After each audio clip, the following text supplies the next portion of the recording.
నాకు గత 2 సంవత్సరాల నుంచి ఈ ఎంఈఓ గారు ఇక్కడ ఉన్న చిలకలూరుపేట ఎంఈఓ గారు అనేటువంటి ఎంఈఓ 1 కే లక్ష్మి అనేటువంటి మేడం గారు మాకు డీడీఓ అవేను. కాకపోతే నాకు రావాల్సినటువంటి ఏరియర్స్ కానీ ఇంకోటి కానీ జీతాల బిల్లు కానీ ఇతరత్ర ఇవ్వకుండా నన్ను చాలా ఇబ్బంది పెడుతున్నది. గతంలో కూడా 5 నెలలు జీతం దానికి డబ్బులు తీసుకొని కూడా పంపిస్తానని చెప్పి సగమే ఇచ్చెగ్గొట్టింది. ఆ తర్వాత నేనే యూనియన్ ద్వారా ప్రొసీడ్ అయ్యి వాళ్ళందరికీ చెప్పి ఆ తర్వాత వాళ్ళ చేత ఎవరు చెప్పినా ఇస్తానన్నది ఇవ్వలేదు. ఇద్దరు ఎంఈఓల చేత చెప్పించాను, తర్వాత యూనియన్ చేత చెప్పించాను, చివరికి ఎస్టీఓ గారి చేత చెప్పించాను. చెప్పిన ఇదిగో కాలం గడుపుతుంది.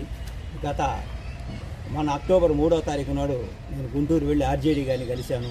ఆర్జేడీ గారిని కలిసి చెప్పి ఆర్జేడీ గారు కూడా వారి కాగితాలు కూడా చూపించాను. ఈమె ప్రొసీడింగ్స్ ఇచ్చింది, జీతాల బిల్లు శాంక్షన్ చేసింది, అందులో సగమే ఇచ్చిందంటే తర్వాత నెలలో ఇట్లా నన్ను ఇబ్బంది పెట్టిందంటే ఆయన ఫోన్ చేస్తే రెక్లెస్గా మాట్లాడితే తర్వాత వారు గట్టిగా ఇచ్చారు. ఆ తర్వాత వారు కాగితం మీద రాసి ఇచ్చి ఏడీ గారు అంటే ఆయన ఏడీ గారిని పక్కన ఉన్నారు ఆయనకి ఇచ్చారు. ఆయన కూడా ఫోన్ చేసి చెప్పారు. తర్వాత నేను పోయి అడిగితే ఇచ్చారు. ఆ తర్వాత నాకు దానికి మళ్ళీ ఇచ్చిన దానికి కూడా మళ్ళీ డబ్బులు ఇవ్వాల్సింది కాల్ చేసి 20,000 లంచం అడిగింది. దానికి కూడా ఇచ్చాను. ఇప్పుడు నాకు పెన్షన్ రావాలి 8 లక్షల చిల్లర.